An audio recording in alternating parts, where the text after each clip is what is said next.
Saiu o esboço do programa de governo da campanha Lula-Alckmin e olha, aquele eleitor não petista que simpatizou com a ideia de ver dedo de Geraldo Alckmin no governo, bem, esse vai ficar desapontado, porque o programa é um programa petista do início ao fim. Aliás, não fosse o fato de que menciona a transição energética, bem serviria a campanha de Lula em 1989. E olha, em 2022, isso é um problema. Embora também seja um não problema. É um não problema porque esse esboço não vale nada. Precisa ser subscrito também por PSOL, PCdoB, PSB, PV, Rede e Solidariedade. São as legendas que compõem a aliança que apoia a candidatura. É um problema porque o PT, evidentemente, é o partido mais forte do grupo. Dificilmente PSOL e PCdoB vão questionar os princípios ali. Com os outros quatro é diferente, vai ser uma queda de braço. Agora, demonstra que o PT, principalmente a executiva do PT, não está compreendendo a missão que o eleitor brasileiro está lhe outorgando. Essa eleição de 2022 ela não é uma eleição comum. Lula será eleito para um mandato dificílimo, para desempenhar na presidência um papel que pouquíssimos políticos estão gabaritados a executar. Alguém que tem que ser capaz de promover a união nacional. Lula é capaz. Na geração dele, é o maior político brasileiro, o mais talentoso. Mas vamos deixar uma coisa clara aqui. O bolsonarismo, ele não vai acabar após a derrota de Bolsonaro.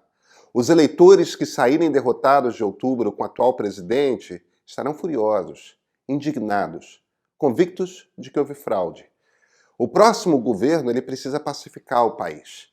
Um governo que se volte a toda para a esquerda, como esse programa promete, vai acirrar os ânimos e dar um sopro de vida que o bolsonarismo precisa. Fazer um governo que agrade a maioria dos brasileiros exige muito jogo de cintura. Muita gente votará em Lula por horror a Bolsonaro, mas com desgosto pela escolha que fará. Não basta que Lula consiga os votos dessas pessoas. Ele também precisa fazer um governo que agrade a elas. E você, já se inscreveu no canal? Pausa, inscreve e volta. Eu sou Pedro Doria, editor do Meio. Você conhece o Meio? Gratuito de segunda a sexta, chega cedo no seu e-mail. Leitura rápida, só 8 minutos. E o essencial para você compreender o dia, assina lá. E esse aqui, esse é o ponto de partida.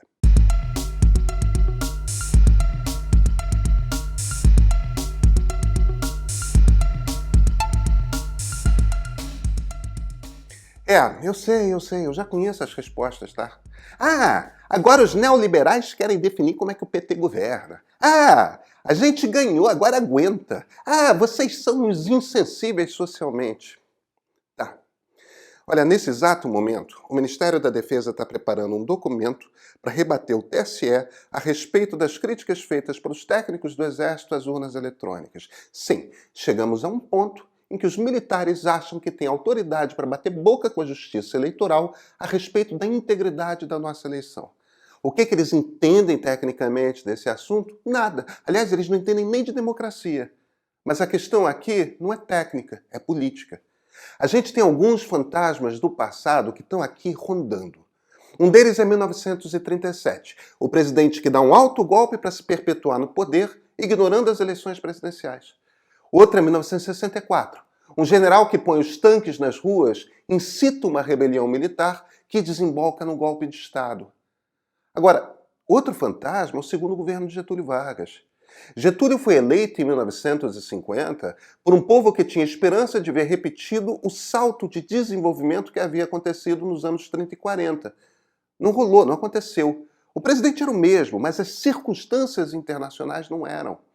Com a inflação acelerando, dificuldade de repor perdas salariais, o presidente Getúlio Vargas perdeu apoio na população e no Congresso Nacional. Lula chegará à presidência com a China em dificuldade de engatar no crescimento. Foi o crescimento chinês que encheu o Brasil de dinheiro quando ele foi presidente da primeira vez. Ele vai ter de ser responsável fiscalmente. Olha, o que os bancos centrais gastaram após a crise de 2008 fez muita gente defender que aquilo era prova de que era possível botar mais dinheiro em circulação sem que isso representasse maior inflação. E, no entanto, olha aqui onde estamos em todo o mundo, com medo de que a hiperinflação volte. É claro que essa é uma dança difícil. Tem gente passando fome. A missão número 1 de qualquer governo é essa.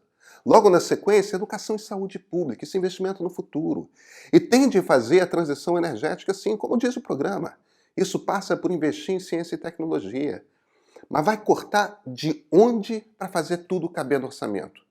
O plano de governo do PT não diz. Diz que pretende reduzir a volatilidade da moeda brasileira por meio da política cambial para ver se isso segura a inflação. Mas isso quer dizer o quê? Um economista com o qual conversei interpretou que talvez queira dizer que vai impor dificuldades a quem investe no mercado de capitais. Dólar entra para investimento a longo prazo, mas para jogar no mercado não. O programa também diz que pretende superar o Estado neoliberal. Bem, que Estado neoliberal é esse? O PT governou o Brasil por 16 dos últimos 20 anos. Foi o PT que criou esse Estado neoliberal? Ou o PT herdou o tal Estado neoliberal e, quando governou antes, achou que não queria mexer ali? Diz que quer acabar com o teto de gastos. Tudo bem, precisa de uma emenda constitucional. Está cuidando de ter maioria no Congresso para conseguir? E como será a política de controle de gastos, então? Ou não vai ter? Fala que pretende revogar a reforma trabalhista. Ótimo. O que vai colocar no lugar? Derrubar é fácil, mas não explica o que vai no lugar. Olha, será que é coincidência que fome e inflação vieram juntas? Não é. Inflação gera fome. Inflação gera pobreza. Inflação é uma arma de concentração de renda. Política monetária que controla a inflação muitas vezes não é popular, mas é política social. Porque é o que permite o arroz custar o mesmo preço no mês seguinte. É o que permite a pessoa pobre, que não tem como proteger o seu dinheiro, manter poder de compra. Vocês têm feito compras, né? Muitos brasileiros só estão começando a conviver agora com a inflação, a entender o que é inflação. Esse troço é um monstro. Esse troço, se tratado com descuido, ele explode. Quando explode, é um inferno. Muita gente tentou controlar a inflação brasileira. Todo mundo fracassou. Não foram poucas tentativas não, tá? Gente de todas as escolas tentou. Foram economistas liberais que conseguiram. Foi essa política econômica que permitiu a Lula ter espaço para crescer políticas sociais no seu governo. O ponto aqui é o seguinte: Lula chegará à presidência de um país dividido e com uma responsabilidade imensa nas suas costas. Sua missão zero, é claro que é lidar com a fome.